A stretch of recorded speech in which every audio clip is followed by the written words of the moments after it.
Hi, this is Hyatt with Neat Quarters, and I got a question after my post this week about removing labels from bins with using a blow dryer.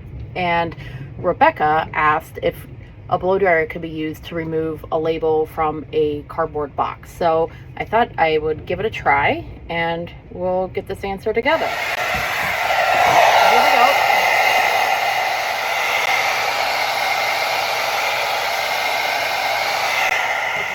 Let's see if we can peel this off. Oh, look at that.